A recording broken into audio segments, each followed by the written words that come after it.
The call came at 1:47 in the morning. I know the exact time because I'd been lying awake anyway, the way I do most nights now since my wife passed. The bedroom gets too quiet after 63 years of having someone breathe beside you. I was staring at the ceiling, listening to the furnace kick on, when my phone lit up on the nightstand. Unknown number, British Columbia area code, but not one I recognized. I almost let it go to voicemail. At that hour, a man my age figures it's either a wrong number or the kind of news that changes everything. I picked up. Dad, one word, that's all it took. I sat up so fast the blood rushed out of my head. Because that voice, even after 31 years, even rougher now, even cracked at the edges the way voices get when a man's been crying. I knew it, the way you know your own name, the way you know the smell of your own house. Kenneth? I said. Kenneth, is that you? There was a long pause. Then, I didn't know if you'd remember my voice. I couldn't answer him. I pressed the phone against my ear so hard it hurt, and I just sat there in the dark, 67 years old, crying like the night they told me my son was dead. Kenneth was 24 when he disappeared. That's the word I've always used. Disappeared. Because even though they told me he was dead, I could never make myself believe it completely. Not the way you believe something that sits in your chest and stays there. This was more like a splinter, always just under the skin, always aching when the weather changed. He'd been working up north, near Prince George, running equipment for a logging contractor. Good work, steady pay. Kenneth was like that. Always wanted to earn his own way. He called every Sunday. We'd talk for 20 minutes, maybe half an hour, about nothing important. Hockey, the garden, whether his sister had made up her mind about that university in Halifax. Then one Sunday he didn't call. I told myself he was busy, that the cell service up there was unreliable, which it was. I waited until Tuesday before I called his supervisor, a man named Hooper, who told me there'd been an accident on a logging road 3 days earlier. A truck had gone over an embankment in the dark. 2 men had been pulled out alive. One had not. The one who had not, Hooper told me, was my son. I drove 14 hours to Prince George. My wife came with me, her hand on my arm the whole way, not saying anything because there was nothing to say. When we got there, a young constable with a clipboard met us at the hospital and walked us down a corridor that smelled like antiseptic and old coffee. They'd recovered the body from the ravine. There'd been a fire. I identified him by the jacket, a blue Carhartt work jacket with a tear on the left shoulder that Kenneth had patched himself with duct tape because he never threw anything away if it still had use in it. I signed the papers. We buried him in the church cemetery in Orangeville next to my parents. His mother planted a rosebush at the headstone because he'd given her one the Mother's Day before. We said everything that needed to be said, and then we drove home and tried to figure out how to live with a piece missing. 31 years.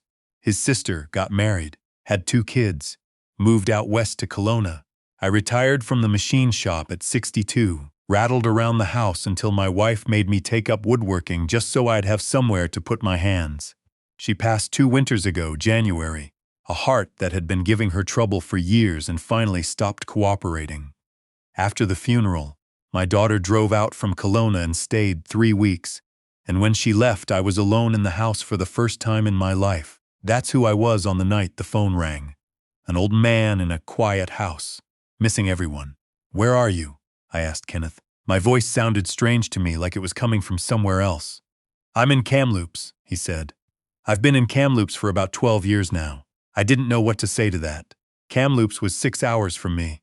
Kamloops was a 3-hour drive from where his sister lived. He told me he didn't know how to start, so he'd just start at the beginning. I told him to take his time. I turned on the lamp beside the bed and sat on the edge of the mattress and listened to my son's voice for the first time in 31 years.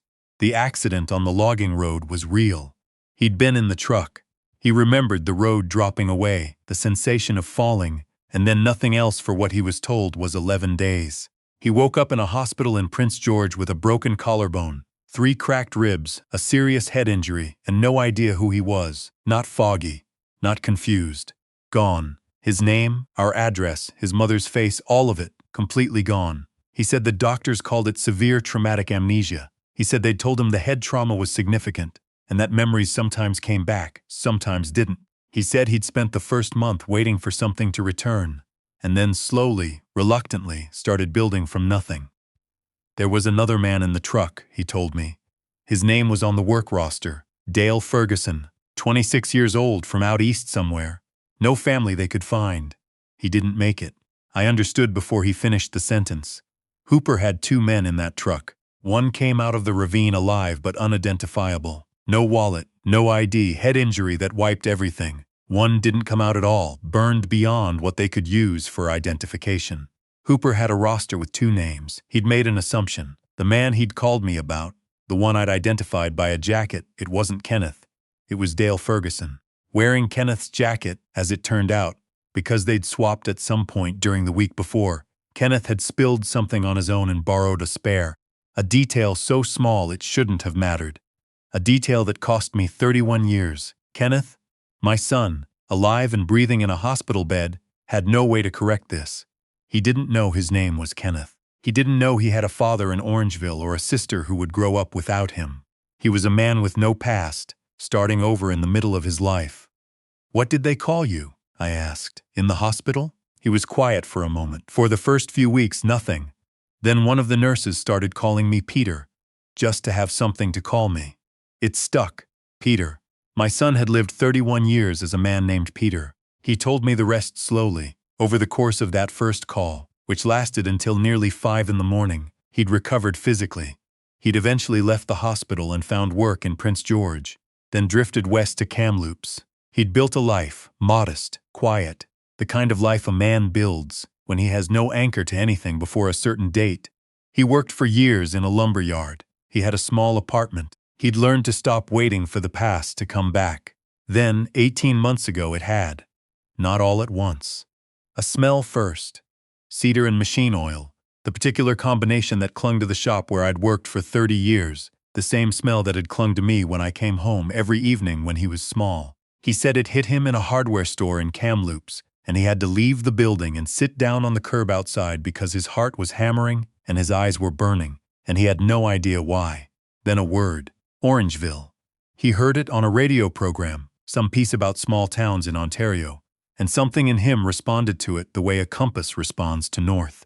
Not a memory exactly, more like recognition. Like his body knew something his mind didn't. He started writing things down.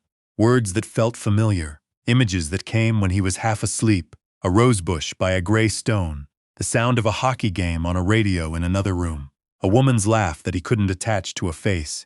He hired someone to help him, a researcher in Vancouver who specialized in missing persons and unresolved cases. They spent 14 months working through the logging company records, the hospital files, the RCMP reports from that year. When the name Kenneth Bauer came up in connection with the Prince George accident, and they found that Kenneth Bauer's family was from Orangeville, Ontario, and that Kenneth Bauer had never been positively identified by anything more than a borrowed jacket and one man's assumption, he said he sat with it for 3 weeks before he called me. "I was afraid," he said. "I didn't know what I'd do if you died, or if you'd moved on, or if you didn't want Kenneth," I said. "Yeah, I planted a rosebush at your headstone. Your mother picked it because you gave her one the Mother's Day before the accident. She watered it every week until she couldn't anymore, and then I took over. I water it every week to this day." He didn't say anything for a long time. "I think I remember the rosebush," he said finally. "I think I remember the rosebush. I called my daughter at 7 that morning. I'd barely slept, but I wasn't tired. I was running on something cleaner and stranger than sleep. She answered on the second ring, already worried because I never called that early. I told her I had something to say and I needed her to let me finish before she said anything.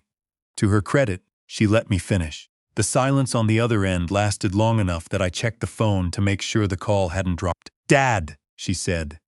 And then, quieter, "Dad, I know, you're sure. I'm not sure of anything yet." But the voice, the things he knew. He knew about the duct tape on the jacket, sweetheart. I never told anyone about that. It wasn't in any report. I'm the only one who knew that. She was crying by then.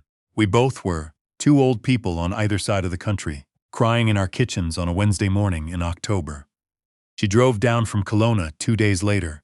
We didn't tell anyone else, not yet. We'd agreed, the 3 of us, that we would do this carefully. We would meet first. We would do the DNA. We would be sure before we turned anyone else's world upside down. Kenneth. And I couldn't call him Peter. I tried once and couldn't make myself do it. Drove down from Kamloops and met us at my daughter's rental in a small town halfway between us. I don't know what I expected. Some part of me had been picturing the 24-year-old I'd last seen, the one with the narrow shoulders and the particular way he had of standing with his hands in his pockets. The man who walked through the door was 55. He had gray at his temples and a scar along his hairline from the accident. He was heavier than he'd been, and he moved more carefully, the way people do when they've had injuries that healed imperfectly. But he had his mother's eyes. He'd always had his mother's eyes, dark green, wide-set, with a slight downward turn at the outer corners that made him look like he was thinking about something sad even when he was happy. I'd looked at those eyes in photographs for 31 years. I know them like I know my own hands. He stopped in the doorway and looked at me, and neither of us moved for what felt like a very long time. Then he said quietly, "I used to have a dog, a yellow lab. He slept at the end of my bed." I said, "His name was Biscuit. You named him when you were 8. Your mother wanted something more dignified, and you told her dignity was for cats." Something broke open in his face. He crossed the room and I stood up, and he was taller than me now. He'd always been just slightly taller than me, and I put my arms around my son for the first time in 31 years and held on. My daughter was making a sound I'd never heard from her before, something between a laugh and a sob, over and over, with both hands pressed over her mouth. The DNA results came back 3 weeks later, submitted through a private lab in Calgary, processed and returned with the clinical certainty that only science can offer. The results were not a surprise. By that point, after 4 days together at my house in Orangeville, after hours at the kitchen table going through old photographs while Kenneth slowly, haltingly, began to recognize faces he'd lost, after all of that, I don't think any of us needed the paper to tell us what we already knew. But there's something about having it in writing, something about holding a document that says, in plain language, that the man sitting across from you shares your blood. I sat at the kitchen table with the results on the paper in front of me and just let myself feel it. He was alive. My son was alive. He'd been alive the whole time, 6 hours away, building a quiet life in a city I'd driven through a dozen times without knowing. He'd been alive when we buried Dale Ferguson under his name. He'd been alive when his mother planted the rosebush. He'd been alive when his sister graduated high school, when she got married, when she had her kids. He'd been there, somewhere, the whole time. 31 years. I won't pretend it's simple, even now. There's joy that I didn't think I'd ever feel again. A specific kind of joy that you can only know if you've lost a child and then, impossibly, been given them back. But there's grief sitting right next to it, pressed in close, because those 31 years are gone. His mother never knew. She watered that rosebush and grieved her son and never knew. I can't give her that. I can't give Kenneth back the decades he spent without a name or a history. I can't undo what a bad assumption on a logging road cost all of us. And there's the other thing. The thing the grief counselor my daughter found would probably call an unresolved complication, though I have a plainer name for it. Dale Ferguson is buried in Orangeville under my son's name. Someone gave him that name. Not on purpose. It happened the way things happen on a dark logging road in the middle of the night, with 2 injured men and not enough information. But it happened, and Dale Ferguson, wherever he came from, had people who lost him too. People who may have spent 31 years not knowing. People who deserve to know what happened to their son, their brother, whoever he was to them. We've been in contact with the RCMP. They've opened a review of the original case. There are processes now. DNA databases for unidentified remains, missing persons registries, ways of finding connections that didn't exist in 1993. It may take time. It may not resolve neatly. But we made the calls. We gave them what we knew. We're not looking away from it just because looking at it hurts.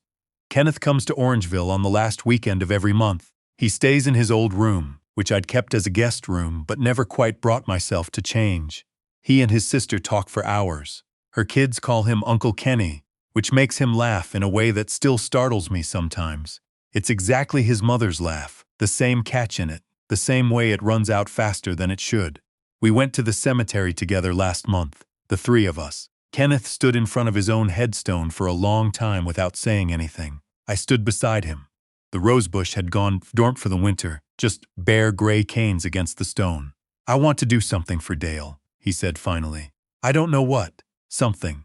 I said I didn't know either, but that we'd figure it out. He nodded. We stood there a while longer, the three of us, in the cold. Then we walked back to the car, and I turned the heat on, and my daughter said she was hungry. And Kenneth said there used to be a diner on the main street that had the best lemon pie he'd ever eaten. He wasn't sure if he remembered that, or if he'd just heard someone say it. And I told him it was still there. It had been there 40 years. The pie was still the same. Then let's go, he said. So we did.